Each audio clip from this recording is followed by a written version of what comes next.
A paz do Senhor, meus irmãos. Vai tudo bem? Vamos fazer a leitura da palavra do Senhor. Evangelho segundo escreveu João Marcos. Segundo o Evangelho. A partir do capítulo 12, a partir do versículo 1.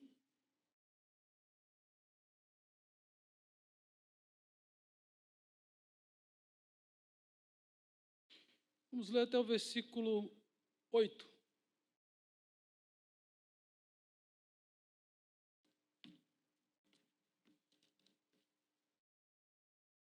Evangelho segundo escreveu João Marcos, capítulo 12, versículo 1 a 8, diz assim: E começou a falar-lhe por parábolas. Um homem plantou uma vinha e cercou-a de um valado e fundou nela um lagar. E edificou uma torre e arrendou-a a uns lavradores e partiu para fora da terra. E chegando o tempo, mandou um servo aos lavradores para que recebesse dos lavradores do fruto da terra, do fruto da vinha. Mas desses apoderaram-se dele, o feriram e o mandaram embora vazio. E tornou a enviar-lhes outro servo a eles, apredejando, o feriram na cabeça e o mandaram embora, tendo-o afrontado. E tornou a enviar-lhes outro, e a este mataram. E a outros muitos, dos quais a uns feriram, a outros mataram. Tendo ele, pois, ainda seu filho amado, enviou também a este por derradeiro, dizendo: ao menos terão respeito ao meu filho. Mas aqueles lavradores disseram entre si: este é o herdeiro, vamos, matemo-lo, e a herança será nossa. E agarrando-o, o mataram e o lançaram fora da vinha. Senhor nosso Deus, nosso Pai, estamos em Tua presença santa mais uma vez, queremos ouvir a Tua voz, queremos que o Senhor possa nos dar graça de compreender o texto, de entendermos o texto, de caminharmos na Sua palavra, de forma que possamos aprender princípios, valores, que possam nos aproximar mais de Ti, que possa nos fazer realmente homens de Deus e mulheres de Deus, que possamos ser aperfeiçoados pela Tua palavra, que possamos ser aperfeiçoados pelos textos bíblicos, que esta palavra que é viva e eficaz, que esta palavra que é a Tua palavra possa ser real, verdadeira e valorizada por cada um dos Teus servos aqui presentes. Em nome de Jesus, amém. Podeis assentar.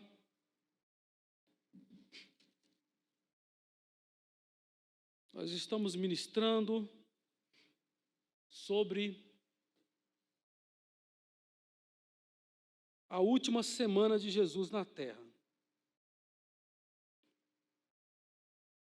Estamos na terça-feira, né? Começamos no domingo, os últimos 8 dias. Começando domingo e vamos até domingo, que é a ressurreição de Jesus. Né? Então, nós estamos na terça-feira. Terça-feira, Jesus está vindo para o templo, passa pela figueira, vê que a figueira secou e ele vem caminhando, está vindo para o templo. Chega no templo, ele faz a limpeza do templo e agora nós estamos no capítulo 12. Capítulo 12, nós vamos iniciar com a parábola dos lavradores malvados ou dos lavradores maus. Então vamos iniciar.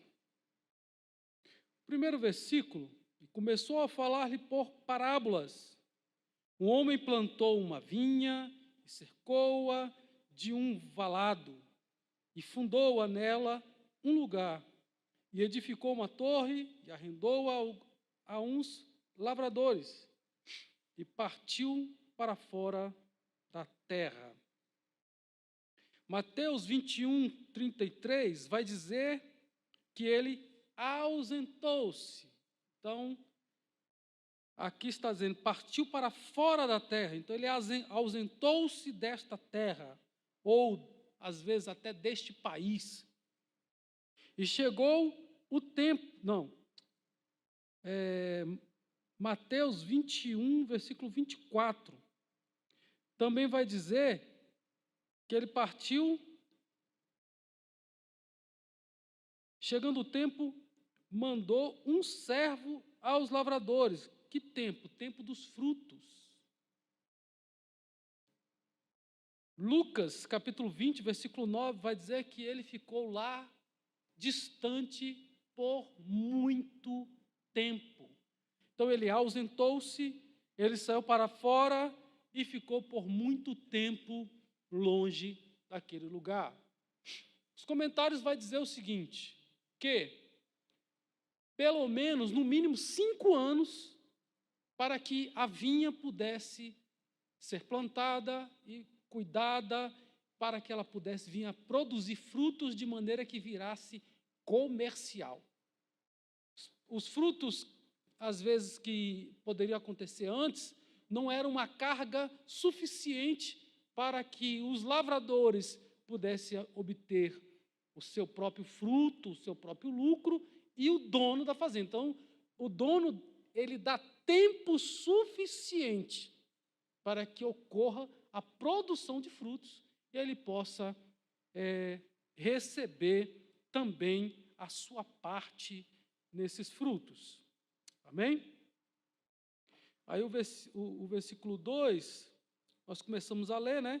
Chegando o tempo dos frutos, segundo Mateus, e aqui só está dizendo o tempo, mandou um servo aos lavradores, para que recebesse dos lavradores do fruto da vinha.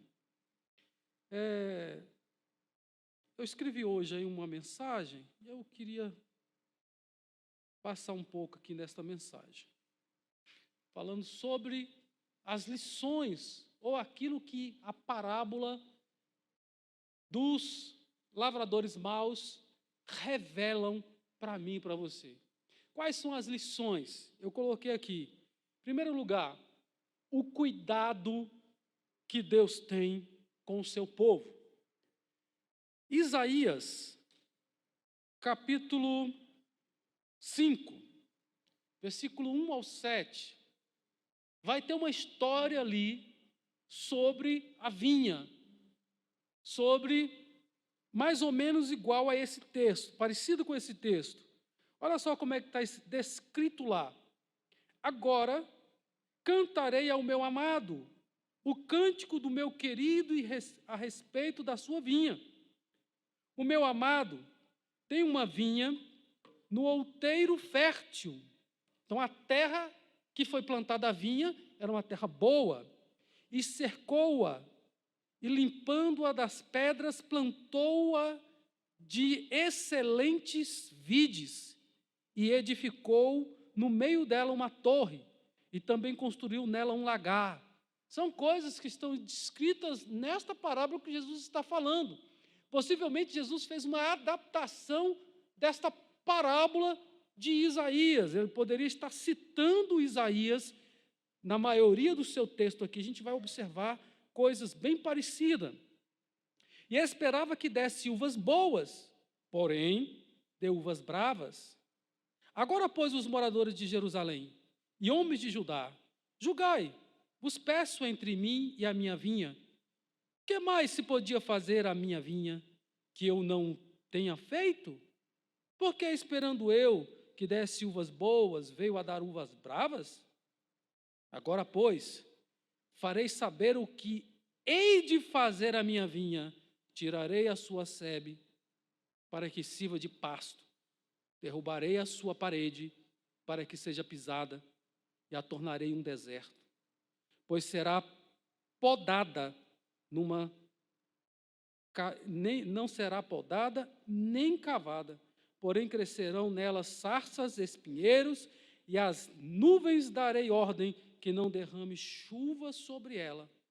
porque a vinha do Senhor dos Exércitos é a casa de Israel, e os homens de Judá são as plantas das suas delícias. E esperou que exercesse juízo, e eis que opressão, justiça, e eis aqui clamou.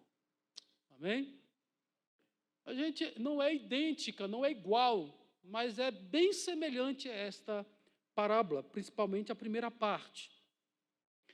Aqui, na parábola que nós estamos estudando, foram os lavradores que não deram fruto. Foram os lavradores que não fizeram aquilo que Deus queria. Nessa parábola é a própria videira que não fez. Mas se a gente observar que a videira é Israel, então os lavradores quem são? Também são judeus, é Israel.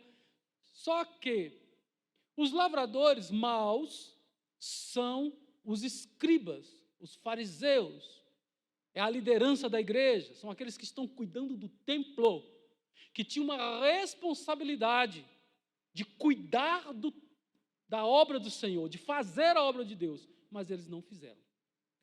Então, em primeiro lugar, no nosso texto, a gente vê o cuidado que Deus tem com o seu povo. Na nossa parábola, um homem é Deus, ele tinha uma vinha, ele cercou ela para que não entrasse raposinhas. Vai ter um outro texto que diz: apanhai-me as raposinhas, para que elas não façam mal à vinha, para que elas não comem as flores, os frutos, né? Ou a própria raiz do vinhedo, da vinha, para que ela não venha estragar as vinhas. Então, a cerca era para impedir os animais que entrassem e danificassem aquela vinha. Então, ele cercou-a, fez um valado, ele fundou nela um lagar. O lagar é a expectativa que Deus tinha para aquela vinha. Quando ele planta uma vinha, quando ele faz o cercamento desta vinha, e quando ele coloca um lagar, ele constrói um lagar, o lagar é o lugar onde pisa a uva para obter dela o vinho, o suco. Então, para que ele pudesse ter o produto do seu trabalho, numa maneira mais, como é que eu poderia dizer, já no produto final, porque os irmãos sabem que vender o vinho dava mais dinheiro do que vender a própria uva, sim ou não? O produto que é manufaturado, o produto que é explorado de forma que ele venha os seus derivados. Quem tem plantações, se vender só as frutas é um valor, mas se ele vender uma compota, se ele vender um doce de caju, né? Se ele vender um doce em compota, em caldas, tudo isso vai fazendo com que ele obtenha mais lucro do seu produto. Então, a primeira coisa aqui é o cuidado que Deus tem com o povo dele. Quem é a vinha? O povo de Israel. Então, Deus cercou, Deus preparou, Deus tinha expectativa para o povo, mas muitos dos judeus, eles não reconheceram Jesus como mestre, não reconheceram Jesus como Senhor, não reconheceram Jesus como Salvador. Até hoje, os judeus estão aguardando o Messias. A maioria nega que Jesus é o Messias. Eles estão aguardando o Messias, enquanto o Messias já veio, já trouxe a salvação, a libertação, o poder de Jesus, o sangue de Jesus vertido na cruz do Calvário, para trazer perdão para os nossos pecados. Então, aqueles que não recebem Jesus como o Salvador, ainda não têm os seus pecados perdoados, a graça de Deus vindo sobre eles. Não tem a presença do Espírito Santo, que dá poder, que nos dá libertação, que consuma a obra de Cristo, né? Que Jesus consumou, ele não aplica esta obra salvífica nas pessoas que não recebem Jesus como Senhor e Salvador. Mas Deus ama Israel. Deus tem um amor especial por esta nação. E Deus é longânimo. O segundo pensamento que eu coloquei foi: qual é o resultado? O que revela esta parábola? A longanimidade de Deus enviando sucessivamente vários servos. Né? Nós estamos aqui que chegou a um determinado tempo, ele mandou um dos servos para receber o fruto daquela videira. Qual é o fruto que Israel está dando? Israel deveria estar evangelizando o mundo. O mundo todo deveria estar reconhecendo Deus como o único Deus, o Deus verdadeiro. Mas muitas vezes Israel se desviou da presença de Deus. Deixou de seguir a Deus e foi seguir os ídolos. Nós vimos na doutrina anterior que a arca de Deus não está mais presente no templo a qual Jesus está agora ministrando a palavra. Não há mais problema do sacerdote entrar no Santos dos Santos, porque a presença de Deus, a qual era simbolizada pela arca de Deus, a arca tinha desaparecido, então não tinha mais a presença de Deus dentro do tabernáculo. Por isso que o sacerdócio foi falsificado. Que os sacerdotes não eram mais arônicos, não eram mais da descendência de Arão. Estavam completamente corrompidos. Por isso que a política, por isso que os valores econômicos adentram no pátio do templo.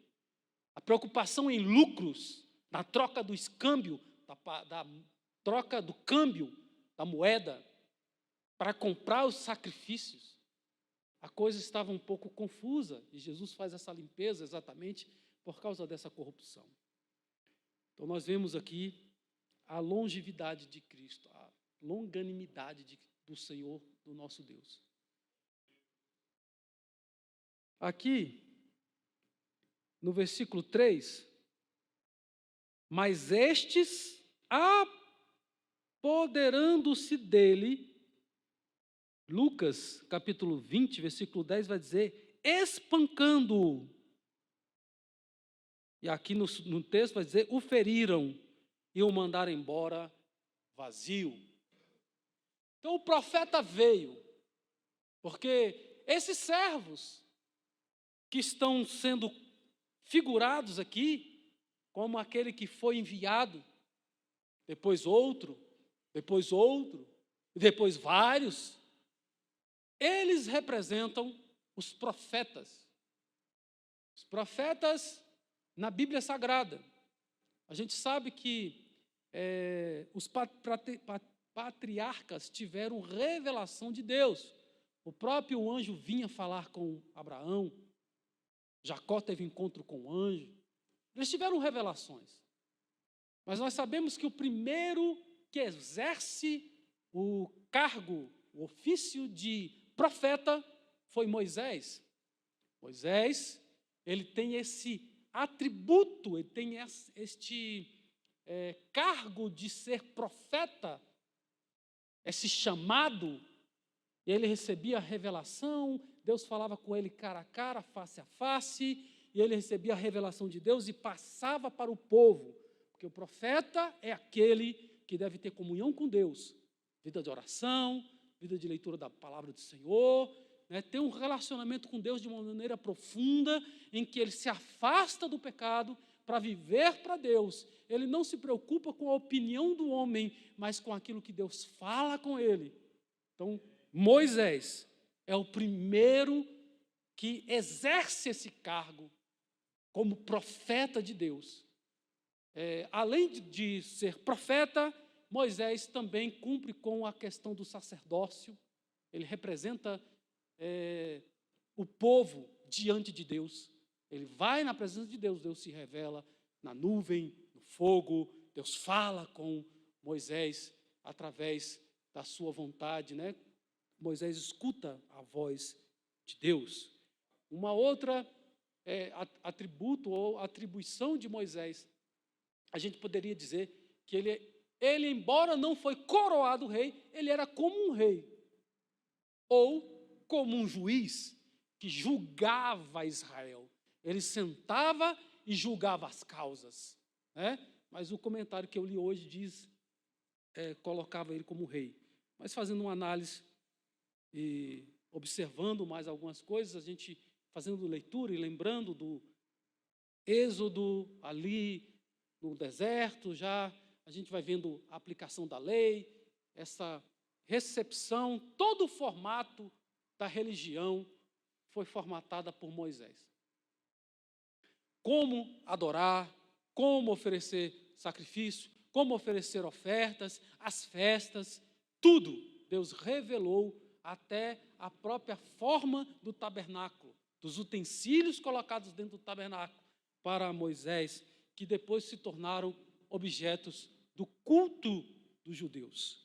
Tá? Então, ele realmente é um primeiro profeta, e ele diz que Deus levantará um homem, um profeta, conforme ele, da mesma maneira que ele. Então, esta frase, este versículo, ele se cumpre perfeitamente em Jesus Cristo.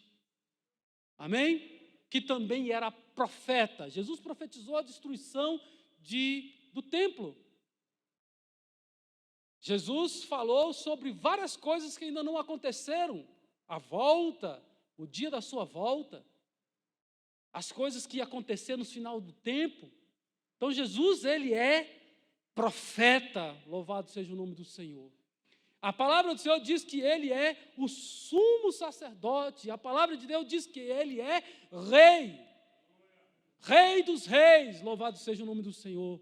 Então, um profeta, alguém que se aproxima de Moisés com o conhecimento da palavra, da revelação, que tem revelação de Deus, é Jesus. Não tem um outro homem que poderia se encaixar tão perfeitamente como o próprio Cristo. Em sinais, em autoridade, em poder, nós vemos Moisés realizando coisas extraordinárias por meio da vontade de Deus. E vemos Jesus também, após receber o Espírito Santo, a descida do Espírito Santo sobre a sua vida, a unção do Espírito Santo, ser provado no deserto, ele inicia o seu ministério com poder e autoridade. Então podemos ver em Moisés uma tipificação de Jesus Cristo, do nosso Senhor e Salvador, aquele que liberta o homem da escravidão do pecado, do diabo, enquanto Moisés libertou o povo de Faraó e do Egito, Jesus liberta do mundo das trevas, do poder das trevas, do poder do inimigo, louvado seja o nome do Senhor. A longanimidade, por quê? Porque depois de Moisés, nós temos aí o período dos juízes, Deus estabeleceu juízes, mas foi a partir dos reis, ou do último juiz, que é Samuel, que também reuniu 3 funções. Ele era sacerdote, substituiu a família de Eli, ele também foi profeta, e ele também foi juiz. Então, juiz, sacerdote e profeta. Mais ou menos as mesmas características de Moisés, só que Samuel não tinha os sinais que Moisés fez. Jesus, além dos 3 atributos, também tinha os sinais e as maravilhas que Jesus fez. Então,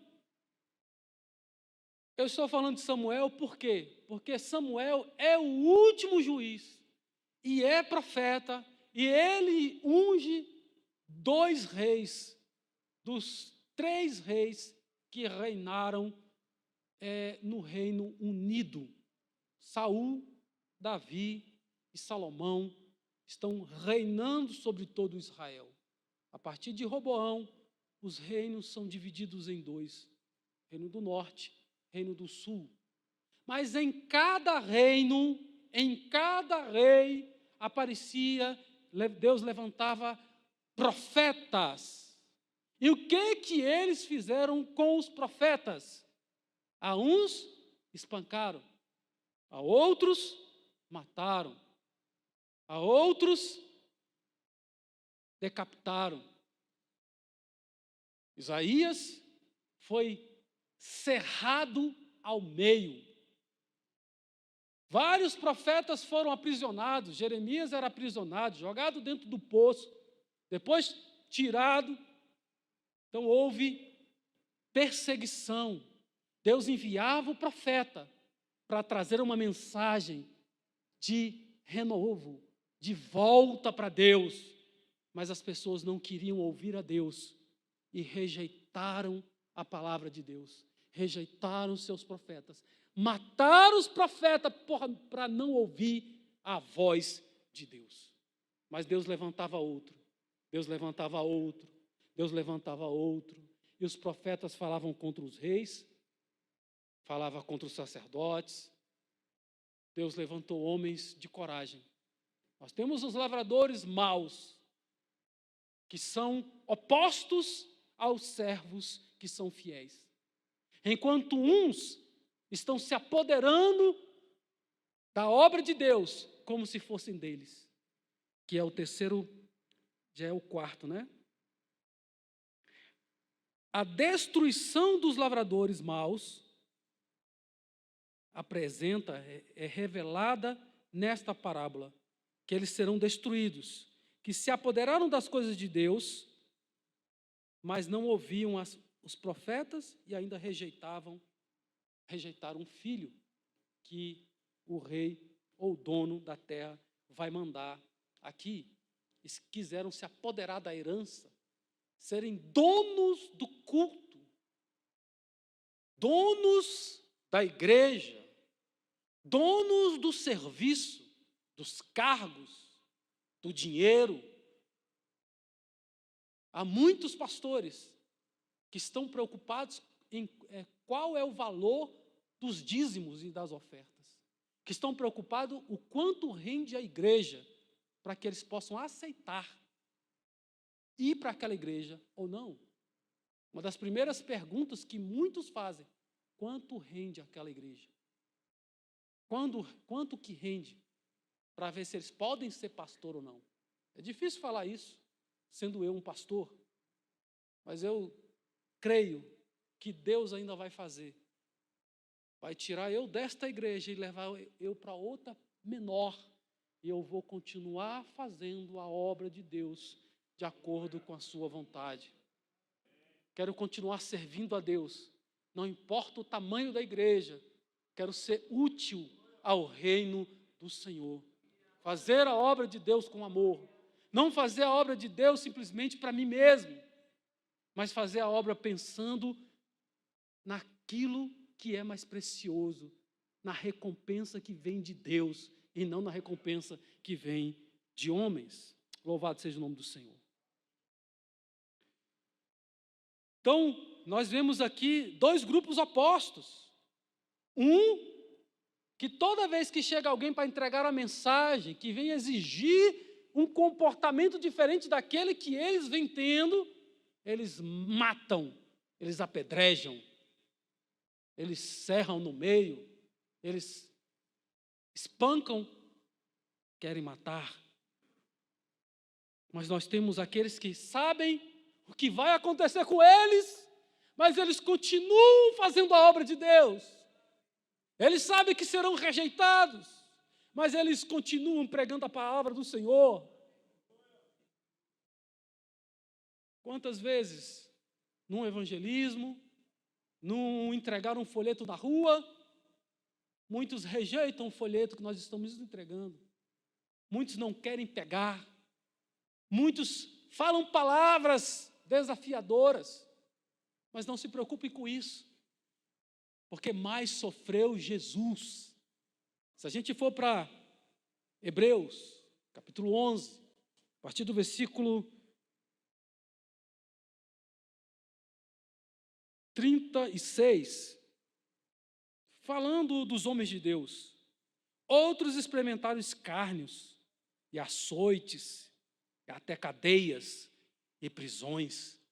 Foram apedrejados, cerrados, tentados, mortos ao fio da espada. Andaram revestidos de pele de ovelha, de cabra, desamparados, aflitos, maltratados, homens dos quais o mundo não era digno, errantes pelo deserto e montes e pelas covas e cavernas da terra. E todos estes, tendo tido testemunho pela fé, não alcançaram a promessa, provendo Deus alguma coisa melhor a nosso respeito, para que eles, sem nós, não fossem aperfeiçoados.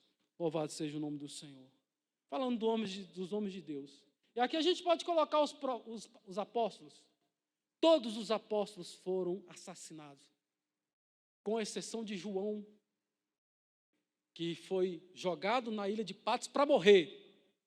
Há uma tradição que disseram que ele foi jogado dentro de um tacho de óleo fervendo. Isso não está na Bíblia. Mas é colocado que eles tentaram matar, mas não conseguiram. Então ele é o único que morreu na velhice. Mas todos aconteceu mais ou menos isso aqui. Foram presos, Pedro, Tiago, foram presos. Tiago foi morto ao fio da espada, foi decapitado. Eles queriam fazer isso com Pedro, mas o Senhor o liberta de maneira milagrosa. Mas depois pegam Pedro, crucificam ele de cabeça para baixo, e nós vamos vendo os discípulos serem dizimados. Mas eles não estavam preocupados com a própria vida, porque eles tinham uma mensagem que era a vida. Que o próprio dono da vida, que é Jesus, estava com eles, se revelava a eles. É isto que nos garante, que nos coloca destemidos, para podermos falar a palavra de Deus, seja onde quer que seja, não apenas dentro de 4 paredes, mas também sair para levar esta mensagem. Quantas vezes eu falei a palavra de Deus no meu trabalho? Nós precisamos falar da palavra de Deus, precisamos anunciar esta palavra, mas seremos maltratados muitas vezes, ignorados muitas vezes. Certa vez eu estava, na primeira igreja que eu estava pastoreando, então faz um pouquinho de tempo, mais de quase 30 anos, 27 anos aproximadamente, e eu estava evangelizando, depois da escola bíblica dominical, para ir trabalhar e depois voltar para o culto à noite. E aí, entregando o folheto, numa região um pouco mais rural, que não tinha energia, mas durante o dia, e aí o homem estava cortando um porco, estava com um quarto de porco na mão, no braço, e eu estava entregando folheto para as pessoas que estavam próximo, e ele me chamou de vagabundo. Então, muitas vezes nós não vamos ser recebidos, nós vamos ser afrontados. Fazendo evangelismo no CONIC, quando eu era jovem, solteiro, com um grupo de evangelismo lá da igreja, andando no meio dos homossexuais, dos travestis, aqueles homens que estavam ali para vender o seu corpo, para fazer programa, se prostituindo. E andando no meio deles, a gente entregava folheto e fazia um culto lá perto do estacionamento, lá fora. E a maioria vinha ouvir. Alguns zombavam, alguns ouviram a palavra de Deus. Eu tenho certeza que a palavra de Deus há de um dia a gente ter o conhecimento que muitos daqueles que ouviram a palavra receberam o evangelho, voltaram para a casa do Senhor, porque muitos desses estavam desviados. Mas num dos dias, o nosso líder do evangelismo estava passando, e aqueles homens seguraram no órgão dele, quase que para machucar, E a gente vai dali, vai daqui e consegue se livrar daquela situação sem agressão. Mas momentos difíceis, momentos de ser rejeitados. Jesus foi rejeitado. Os discípulos foram rejeitados, foram maltratados, os seus profetas. Porque eu e você havemos de morar em palácios, de sermos preservados e elogiados. Uma hora ou outra, nós somos desprezados só porque você é crente, só porque você anda na rua de Bíblia na mão, só porque você tem prazer de vir para a casa do Senhor. Às vezes, dentro da própria família, nós somos rejeitados e colocados de lados. Existe uma expressão aqui, versículo 4, e tornou a enviar-lhes. Versículo 5, e tornou a enviar-lhes. Versículo 6, tendo ele, pois, ainda seu filho amado, enviou também por derradeiro. Deus enviou na plenitude dos tempos Jesus Cristo como homem, o Emanuel, Deus conosco, encarnou, o Verbo se fez carne, se tornou tabernáculo, morou no meio de nós. O próprio Deus se faz homem e vem concluir a obra salvífica para que pudéssemos hoje gozar desta paz, de termos esse Deus conosco, louvado seja o nome do Senhor. Esta parábola revela também o grande amor de Deus ao enviar o seu Filho amado. Porque Deus amou o mundo de tal maneira que Ele enviou o seu único Filho, o seu Filho unigênito.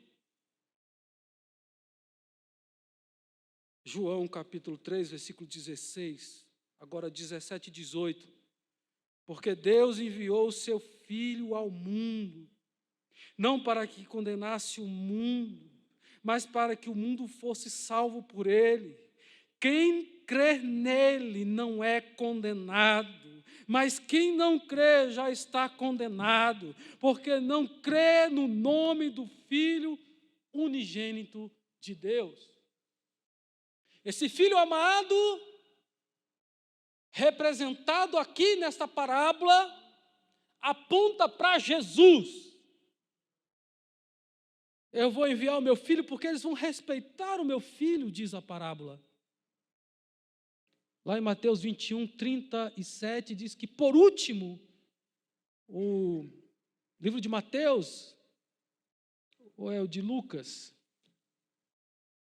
Em Lucas 20, versículo 13, diz assim: que farei?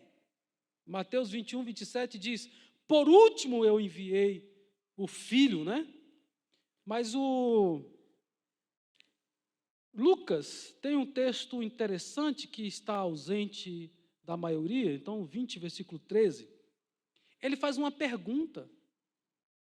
E disse-lhe o Senhor da vinha: que farei? E a resposta é: mandarei o meu filho amado, talvez vendo o respeitem. Não tem essa pergunta, que farei, em Mateus e em Marcos.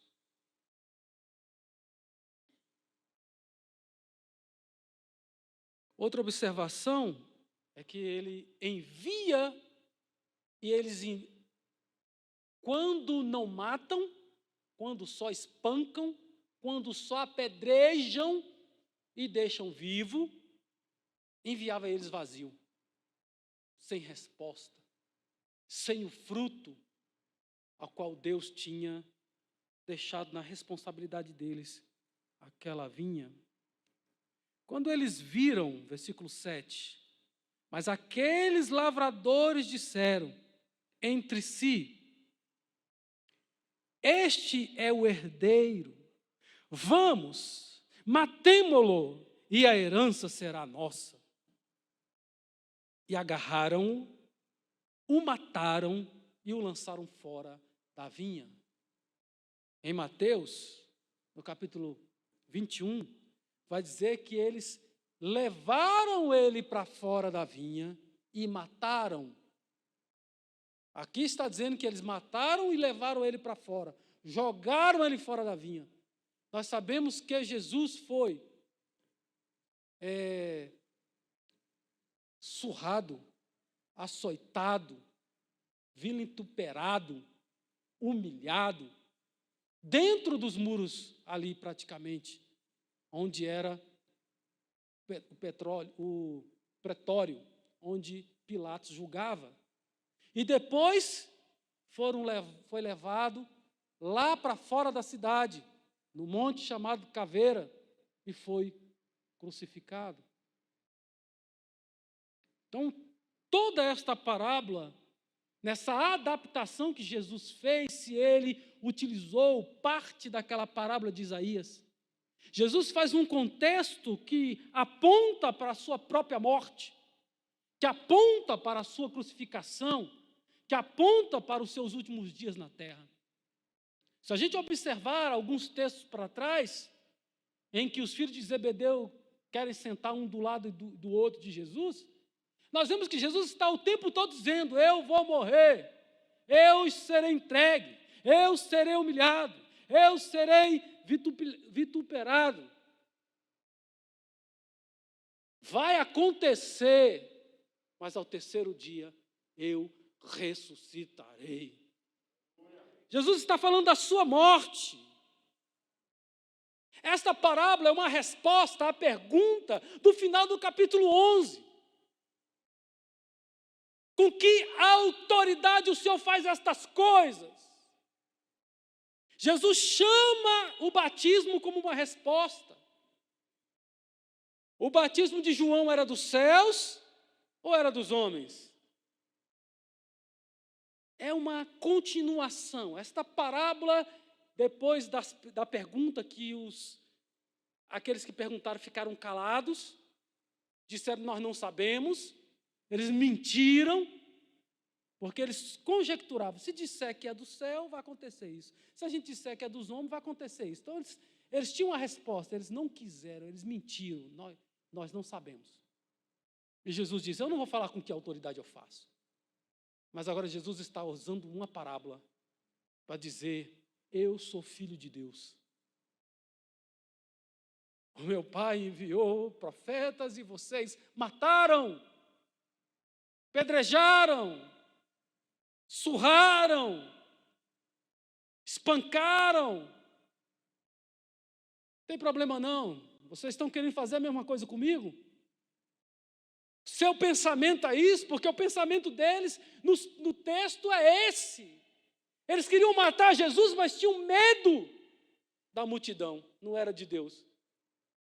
Eles não tinham temor a Deus, não tinham temor a Jesus. Eles tinham temor à multidão, a pessoas, ao povo. Quando o pastor começa a ter esse tipo de temor de homens, eu tenho que fazer isso, porque se não fizer isso, o líder vai me tirar. Eu não posso pregar isso porque tem irmãos na igreja, que aí os irmãos vão embora da igreja. Nós temos que continuar, aqueles que pregam a palavra, a denunciar pecado, a ministrar a palavra de Deus como ela é, a trazer uma interpretação sem floreio. Quem sabe nós estamos vivendo o tempo de rejeitar a palavra. Quantos poderiam estar aqui e não estão porque não querem vir? Não tem problema. Muitos rejeitaram a Jesus, vão rejeitar você também, vão rejeitar a sua pregação também. Não se preocupem com isso.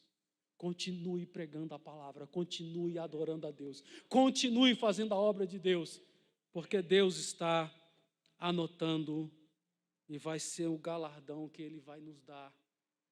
É a salvação, é a sua presença, é a ressurreição dentre os mortos para aqueles que morrerem, ou a transformação para aqueles que estiverem vivos num corpo incorruptível. Louvado seja o nome do Senhor. e estaremos com Ele para a eternidade. Louvado seja o nome do Senhor. Mas ainda existem muitos servos que estão dispostos a darem as suas vidas em favor da obra de Deus. Que você seja um desses.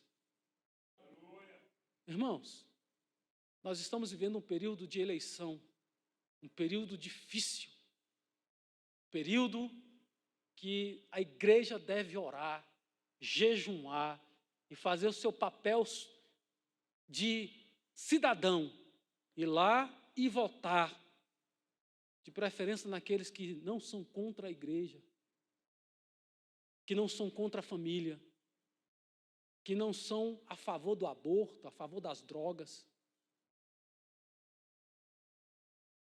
Temos que ter cuidado, irmãos. Precisamos jejuar pelo Brasil. Vai ter alguns jejuns nacionais. Eu vou passar para os irmãos. As igrejas estão se unindo, jejuando por essas eleições. É uma das eleições mais difíceis que o Brasil já enfrentou. Não durma, não cochile, mas podemos acordar e o nosso país ser como um país todo pintado de vermelho, comunista. Eu não estou falando, irmãos, de partido, não estou falando apenas do PT. Porque o PT já governou e o país não virou comunista. Mas a proposta de agora não é uma proposta de brincadeira. Eles estão falando o que eles querem fazer. Antes eles enganaram e fizeram muitas coisas que estavam levando o Brasil para esse caminho. Mas não foi ainda aquele tempo. Nós temos que orar pelo nosso país. Temos que orar por essas eleições. Desculpa, mudar o tom, mudar a mensagem, não era isso que eu queria falar.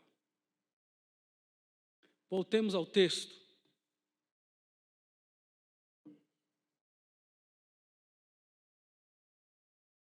Versículo 9. Que fará, pois, o Senhor da vinha? Que ele vai fazer? Virá e derrubará, destruirá os lavradores e dará a vinha a outros. Aqui, alguns comentaristas vão dizer que dar a vinha a outros é algo assim até meio... Se a gente usar Isaías está dizendo que a videira quem é? Israel. Vai dar Israel a outros? Não é. É essa escolha, esse chamado para ser nação santa, sacerdócio real, povo adquirido,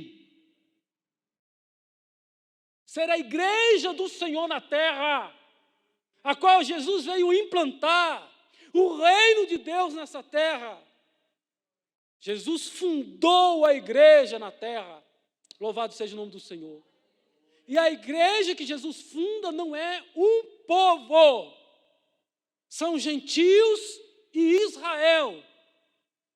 É todos os povos que estão em Cristo, são novas criaturas, são chamados filhos de Deus, aqueles que aceitam a Ele como o Senhor e Salvador da sua alma, da sua vida, louvado seja o nome do Senhor. Então não é mais Israel apenas. Israel foi escolhido por Deus, ser um país, uma cidade, um povo separado para Ele. Como eu já disse, muitas vezes eles se desviaram, mas muitas vezes eles voltaram também para a presença de Deus. E Deus é longânimo, e Deus é aquele que perdoa. E ainda eles rejeitando e recebendo o anticristo, que é o Messias, que eles estão aguardando, é o anticristo. Mesmo eles fazendo isso, recebendo o anticristo, Vai chegar o dia que o anticristo vai exigir adoração. E eles não vão adorar. E eles vão clamar. E o Cristo vai descer sobre o Monte das Oliveiras. E vai acontecer a batalha do Armagedon. E Jesus vai proteger aqueles que são os remanescentes, aqueles que permanecerem fiéis, aqueles que não receberam o sinal da besta, aqueles que se guardarem, aqueles que fugirem e que esperar o socorro do alto. Louvado seja o nome do Senhor. Para mostrar o amor de Deus.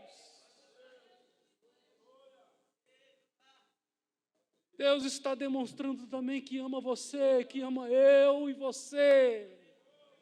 Quando nós caímos, quando nós muitas vezes estamos vivendo uma vida de pecados, vivemos uma vida cocheando entre dois pensamentos, e Deus manda uma palavra, e Deus manda um profeta, e Deus vem com uma palavra, e Deus vem com outra palavra, e Deus vem com uma festividade, como nós passamos agora final de semana, e Deus ainda está falando. Deus ainda está despertando esta igreja. Deus ainda está sacudindo a videira. Deus está exigindo frutos. Deus nos cerca com o seu favor. Deus nos cerca com o seu poder. Deus nos cerca com o seu amor. Como Ele cercava lá no passado, com cordas de amor.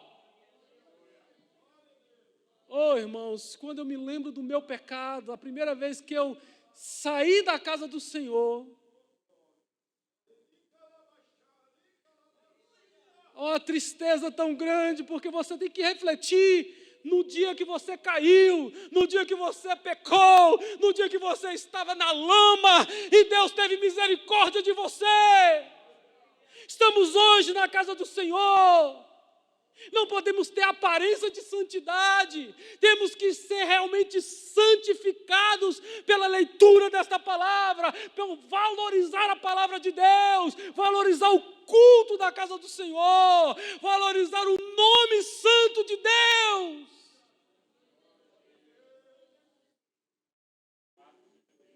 Estava eu, ainda solteiro, e querendo experimentar o pecado. Irmãos, eu ia fazer os negócios errados e Deus não deixava acontecer o errado. Você acredita nisso? Até o dia que eu falei para Deus, Deus, me deixa.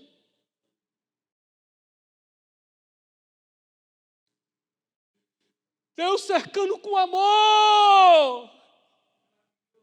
Deus impedindo a derrota.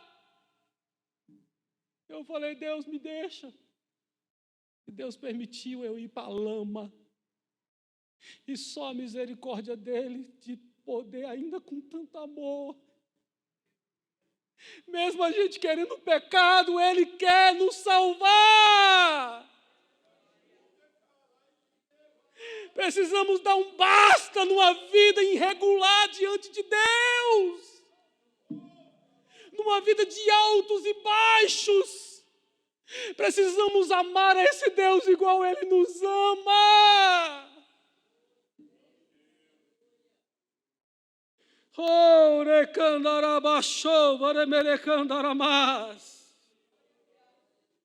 Ele nos ama. A pior oração que eu já fiz na minha vida. Mas que bom que Ele ainda ficou perto e ainda derramou as suas águas de amor, a sua misericórdia, ainda me aceitou de volta na sua casa,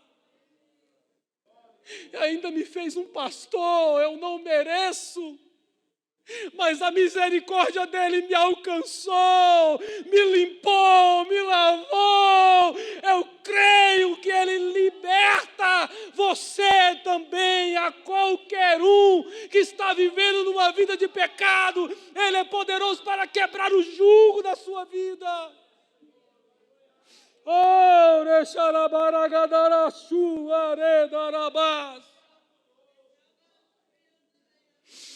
oh,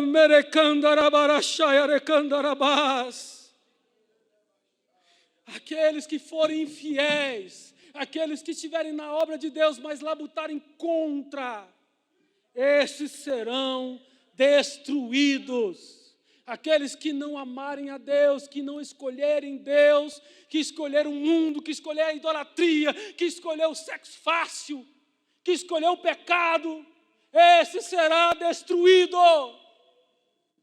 Mas aqueles que se doarem, se entregarem, morrerem por Ele, forem achados dignos de morrer por causa do Evangelho, esses têm uma redenção, a redenção da sua alma. Oh, irmãos, por que a gente valoriza tanto coisas pequenas, coisas tão insignificantes? Por que a gente gasta tanto tempo nas redes sociais, com inveja, mostrando que é melhor do que os outros? Porque ninguém bota uma foto lá que está meio ruim, né? É sempre a melhor foto, ainda usa o Photoshop ainda para ficar melhor ainda. Mas que o Senhor possa fazer com que eu e você, pastor Gilson pregando na doutrina agora, terça-feira, que a gente venha tirar a máscara, permitir que Ele faça a sua vontade no nosso coração, na nossa vida. Abra o seu coração nesta noite, não sai daqui da mesma forma, não. Sai daqui realmente desejando morrer por esse Deus. Que o seu viver possa ser igual o Paulo. O meu morrer é Cristo, é ganho, mas o meu viver é lucro, né? Errei tudo, né? O meu viver é Cristo, o meu morrer é lucro, né? O meu viver tem que ser para a glória de Deus. Tem que ser para Cristo viver em mim. Que as minhas mãos, os meus olhos, os meus pés, a minha boca, tudo seja usado para a glória de Deus. Louvado seja o nome do Senhor. Não somos melhores do que aqueles que estão nos becos, aqueles que estão no prostíbulo, aqueles que estão drogados, não somos melhores. Mas a graça de Deus chegou, a graça de Deus chegou, e você disse sim, você recebeu, ela te transformou, ela te ressuscitou. A palavra diz que nós estávamos mortos nos nossos delitos, nos nossos pecados, mas Ele fez a luz dele brilhar. Ele tem uma recompensa para aqueles que servem, que o louvam, que o adoram. Louvado seja o nome do Senhor.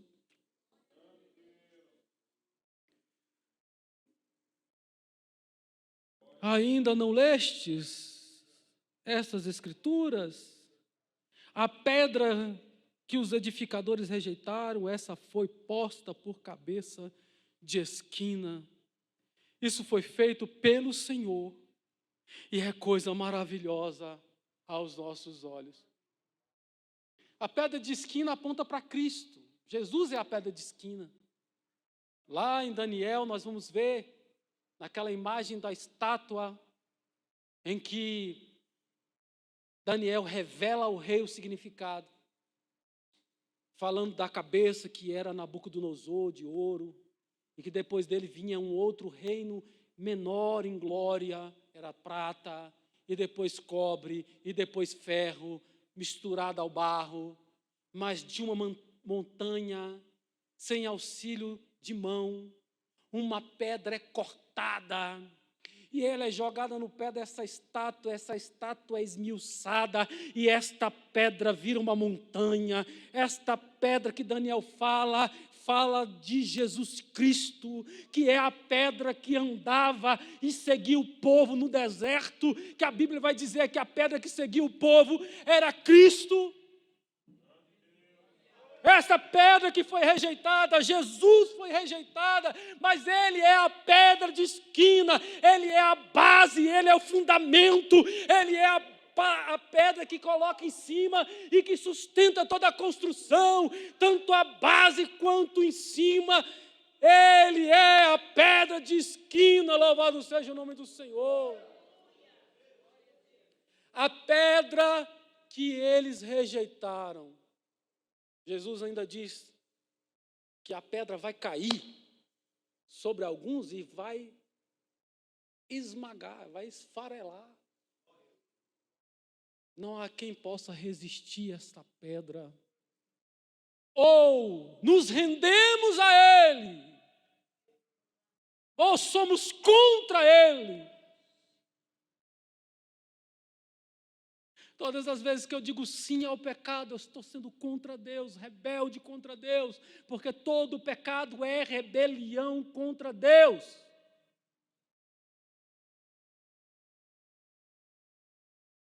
Louvado seja o nome do Senhor.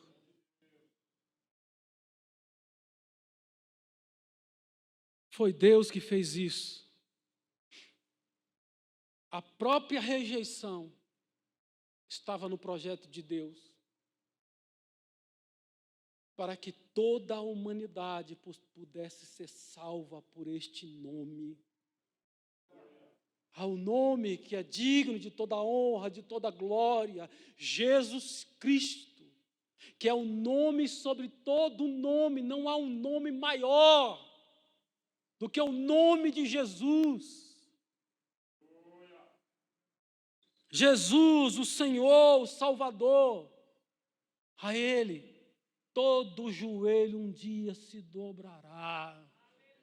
A favor ou contra Deus, cairão de joelho diante dEle. Querendo ou não querendo, cairão de joelho diante dEle. Na terra, os homens, nos céus, anjos, serafins, os 24 anciões, todos se renderão. Apocalipse fala que os anciões ajoelham, tiram a coroa e depositam a sua coroa aos pés do Senhor, do Cordeiro de Deus, do Salvador. Louvado seja o nome do Senhor. E no inferno, os demônios, quando estiverem lá julgados, ou aqueles que já estão lá dentro, guardados, presos, que serão soltos no Apocalipse, todo joelho se dobrará diante dele, louvado seja o nome do Senhor. Vamos encerrar? Equipe de louvor. Versículo 12. E buscavam prendê-lo, mas temiam a multidão, porque entendiam que contra eles dizia esta parábola, e deixando, foram-se. Então, esta parábola, do versículo 1 ao versículo 12, como eu disse, é uma resposta sobre a pergunta: qual é a sua autoridade? Quem é você? Jesus é o Filho de Deus. Louvado seja o nome do Senhor. Louvemos.